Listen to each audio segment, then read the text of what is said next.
Hello friends, स्वागत है आपका इस वीडियो लेक्चर में। तो आज हम लोग जानने वाले हैं हिंदी ग्रामर के एक टॉपिक लिंग के बारे में, जिसको इंग्लिश में जेंडर कहा जाता है। ठीक, लिंग से जो परीक्षाओं में प्रश्न होते हैं वो 2 से 3 मार्क्स तक आपको पूछ लेते हैं ऑब्जेक्टिव में। और ये जो लिंग है, जो जेंडर जिसको कहा जाता है, ये सभी एग्ज़ाम या सभी परीक्षाओं के लिए क्या है, मोस्ट इम्पोर्टेंट टॉपिक होता है और सभी परीक्षाओं में इससे प्रश्न आते हैं। तो आइए हम लोग पहले समझते हैं कि लिंग क्या होता है। लिंग का अर्थ होता है चिन्ह, अर्थात पुरुष चिन्ह या स्त्री चिन्ह। लिंग से 2 चीज़ों को, जेंडर से 2 चीज़ों का बोध होता है। या तो एक होता है किसका, पुरुष चिन्ह का बोध होता है, या तो एक स्त्री चिन्ह का बोध होता है। ठीक है, इन्हीं 2 जेंडरों को क्या कहा जाता है, लिंग के अंतर्गत रखा जाता है। देखिए, हिंदी में सजीव के अतिरिक्त निर्जीव या भाव को भी पुरुष जाति अथवा स्त्री जाति में रखा जाता है। जो सजीव होता है, सजीव के अलावा यानी कि उसको छोड़कर जो निर्जीव होता है और या जो जिसमें भाव होता है, ठीक है, को पुरुष जाति अथवा क्या रखा जाता है, स्त्री जाति में रखा जाता है। हमेशा जो होता है सजीव को ही नहीं रखा जाता है, उसके अलावा भी अन्य चीज़ों को लिंग के अंतर्गत रखा जाता है। जैसे मैं यहाँ पर एग्जाम्पल आप लोग देख रहे हैं, नीचे देखिए, यहाँ पर सजीव है, ठीक है, यहाँ पर निर्जीव के रूप में दिया गया है कुछ, यहाँ पर भाव के रूप में। यहाँ पर पुरुष जाति सबसे पहले देखते हैं। देखिए, पुरुष जाति में सजीव का बात करें तो हम लोग का क्या हो जाएगा, लड़का हो सकता है। ठीक, और भी बहुत सारे एग्जाम्पल हो सकते हैं। निर्जीव का बात करें तो मकान हो सकता है। भाव का बात करें तो क्या हो सकता है, प्यार हो सकता है। ठीक, ये पुरुष जाति के अंतर्गत होता है। स्त्री जाति में बात करें तो लड़की आ जाएगी किस में, सजीव के रूप में आ जाएगी, सजीव की श्रेणी में लड़की आ जाएगी। इमारत जो है वो क्या आ जाएगा, निर्जीव में आ जाएगा। जो यहाँ पर मोहब्बत दिख रहा है वो आपको भाव, यानी कि इनसे भाव व्यक्त होता है।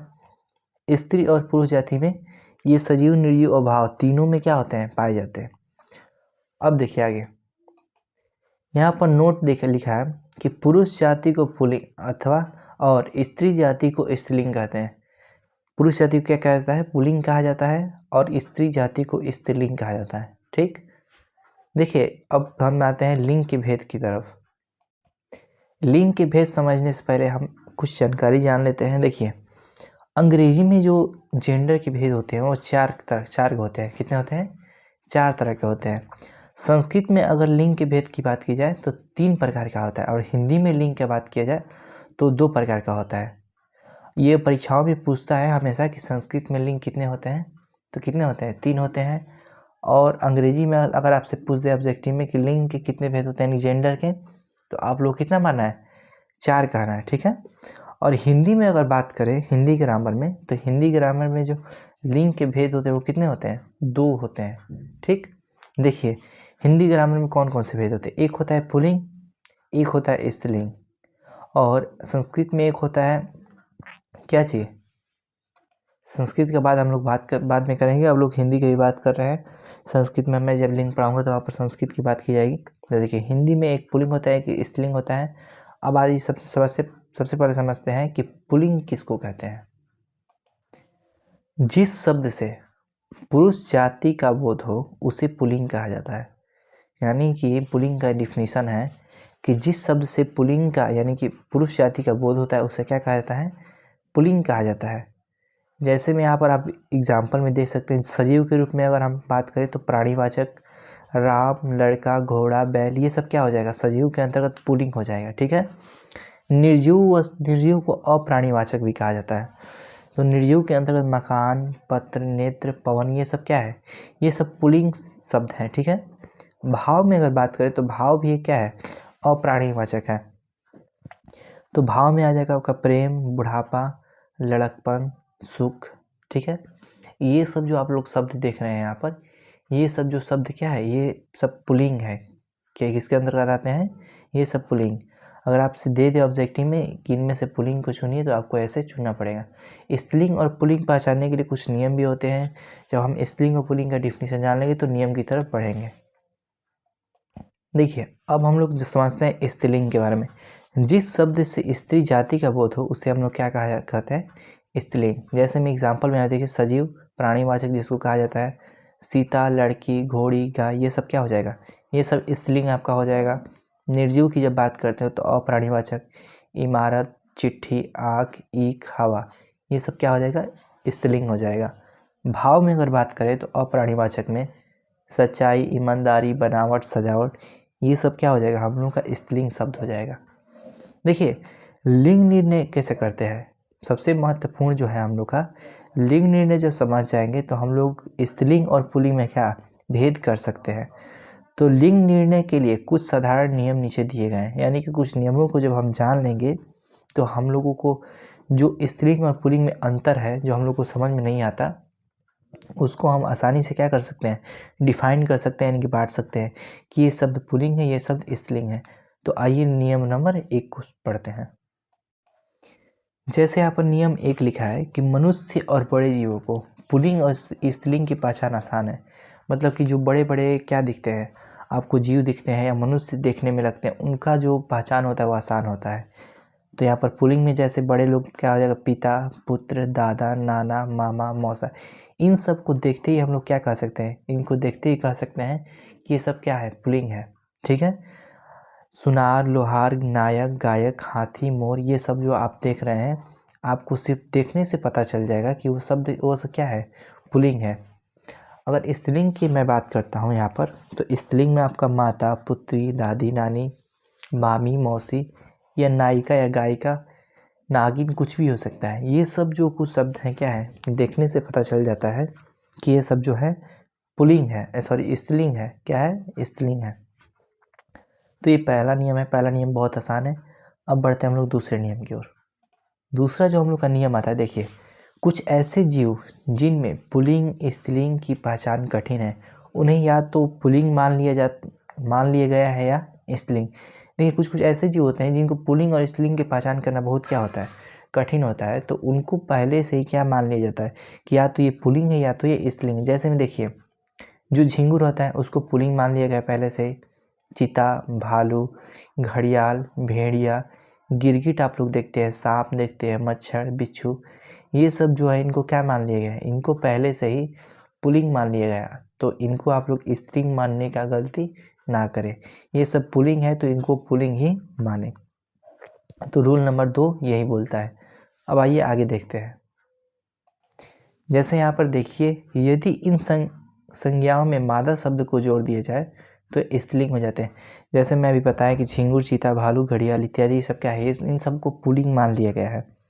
तो अगर इनके आगे मादा शब्द को जोड़ दिया जाता है तो ये पुल्लिंग से क्या बन जाते हैं, स्त्रीलिंग बन जाते हैं। जैसे यहाँ पर देखिए स्त्रीलिंग, मादा चीता, मादा भालू, मादा गीदड़, मादा भेड़िया, मादा मच्छर। तो इनके आगे अगर यदि मादा शब्द को जोड़ दिया जाता है, जो पुल्लिंग शब्द हमने माना है वो क्या बन जाते हैं, वो सब स्त्रीलिंग बन जाते हैं। ठीक है। अब आगे देखते हैं। यहाँ पर देखिए कुछ जीव नर हो या मादा उन्हें स्त्रीलिंग मान लिया जाता है। उनको कोई फर्क नहीं पड़ता है कि वो क्या है, मेल है या फीमेल, उनको सिर्फ क्या मान लिया जाता है, उनको फीमेल मान लिया जाता है, यानी कि स्त्रीलिंग मान लिया जाता है। ठीक। जैसे हम देखिए कोयल, मैना, गौरैया, मक्खी, मछली, लोमड़ी, गिलहरी, ये सब मेल हो या फीमेल, यानी कि पुल्लिंग हो या स्त्रीलिंग कोई फ़र्क नहीं पड़ता, इनको क्या मान लेना है, इनको आप लोगों को स्त्रीलिंग मान लेना है। ऐसे बहुत सारे शब्द हैं। ठीक है। उनको शब्दों को एक जगह पढ़ना पड़ता है। तो ये सब नियम आप लोग पढ़ लें, उसके बाद आप लोग जो भी बुक से अगर एग्जाम्पल देखेंगे या पढ़ेंगे तो आपको समझ में आएगा। देखिए 3 नंबर बोलता है रूल कि द्वंद्व समास की प्राणीवाचक संज्ञा पुल्लिंग और अप्राणीवाचक संज्ञा अंतिम संज्ञा के अनुसार पुल्लिंग स्त्रीलिंग होती है।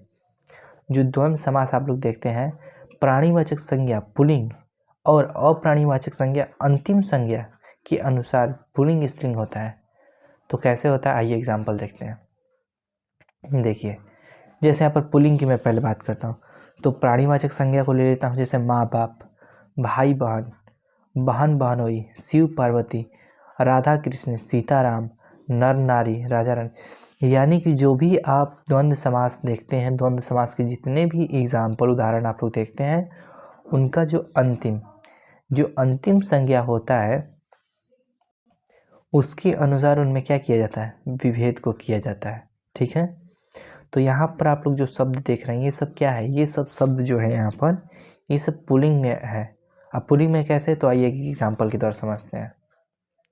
देखिए जैसे लिखा है मेरे माँ बाप अच्छे हैं, मेरे भाई बहन लंबे हैं। क्या है, मेरे माँ बाप क्या है, अच्छे हैं, और मेरे भाई बहन क्या है, लंबे हैं। तो इससे ये पता चलता है कि इनसे क्या हो रहा है, इनसे पुल्लिंग शब्द का बोध हो रहा है, यानी कि पुल्लिंग वाक्य में क्या हो रहा है, बोध हो रहा है। ये तो हुआ प्राणीवाचक संज्ञा का बात। ये किसका बात हुआ, प्राणीवाचक संज्ञा है। तो इस प्रकार देखिए अगर मान लीजिए अप्राणीवाचक संज्ञा आ जाए तब क्या होगा, आइए देखते हैं। यहाँ पर मैं आपको एक बार और बता देता हूँ कि जो प्राणीवाचक संज्ञा होता है उनमें अगर द्वंद्व समास के उदाहरण है तो उनको पुल्लिंग मान लिया जाता है। क्या मान लिया जाता है, फिक्स रूप से पुल्लिंग मान लिया जाता है। अगर अप्राणीवाचक संज्ञा आता है तो उसमें हमको देखना पड़ता है कि वो स्त्रीलिंग हो या पुल्लिंग। तो अप्राणीवाचक संज्ञा जो है अंतिम संज्ञा के अनुसार पुल्लिंग या स्त्रीलिंग शब्द को क्या किया जाता है, चुना जाता है। ठीक है, तो प्राणीवाचक में क्या मान लेना है आपको कि यह सब क्या है, पुल्लिंग शब्द होते हैं। जो इनमें आता है वो क्या होता है, प्राणीवाचक, यानी कि प्राण जिसमें व्यक्ति का बात किया जाए वो सब पुल्लिंग होते हैं। लेकिन जब अप्राणीवाचक संज्ञा आता है तो उसमें थोड़ा कन्फ्यूजन हो जाता है। तो आइए देखते हैं, जैसे अन्न जल, घर द्वार, नाक कान, कपड़ा लत्ता, चाल चलन, इलायची दाना आदि अंतिम संज्ञा के अनुसार क्या होता है, अंतिम संज्ञा पुल्लिंग होता है, इसलिए इनको क्या मान लिया जाता है, इसको पुल्लिंग मान लिया जाता है। क्या मान लिया जाता है, अंतिम संज्ञा जो होता है इनमें अप्राणीवाचक संज्ञाओं में वो पुल्लिंग होता है, जिसके कारण ये सभी क्या हो जाते हैं, ये पुल्लिंग हो जाते हैं। जैसा ये देखते हैं आगे, जैसे यहाँ पे दूध रोटी, दाल रोटी, चमक तमक आदि अंतिम संज्ञा जो स्त्रीलिंग है। अंतिम संज्ञा देखिए यहाँ पर रोटी, छोटी की मात्रा जिसमें रहती है वो क्या हो जाते हैं, वो स्त्रीलिंग हो जाते हैं। फिर दमक जो है वो भी स्त्रीलिंग है, रोटी जो है वो भी स्त्रीलिंग है। तो अंतिम संज्ञा जो है यहाँ पर क्या है, अप्राणीवाचक संज्ञा में वो स्त्रीलिंग है, इसलिए ये शब्द क्या हो गए, स्त्रीलिंग हो गए।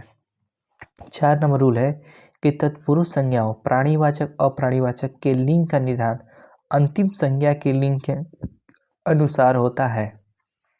तो जैसे में यहाँ पर हम देखते हैं, जैसे राजकुमार, राजभवन, राजपुत्र, राजमार्ग, सेनापति, पूजाधर, किताब घर, विद्यालय, प्रतीक्षालय आदि अंतिम संज्ञा क्या है, इसमें पुल्लिंग होता है। जो अंतिम संज्ञा होता है ये सब क्या होता है, इसमें ये पुल्लिंग होता है, जिसके कारण ये पूरे शब्द क्या हो जाते हैं, पुल्लिंग हो जाते हैं। ठीक है, स्त्रीलिंग की बात करते हैं तो जैसे राजकुमारी, राजकन्या, राजसत्ता, राजसभा, विधानसभा। तो लास्ट का जो ये वर्ड है आपको दिख रहा है यहाँ पर, जो मैं इसको सर्कल कर रहा हूँ, ये क्या होते हैं, ये सब स्त्रीलिंग होते हैं, जिसके कारण ये पूरा शब्द जो होता है वो स्त्रीलिंग का हाल लगता है। लेकिन इसका कुछ अपवाद भी होता है। इसका कुछ अपवाद क्या होता है, देखिए यहाँ पर,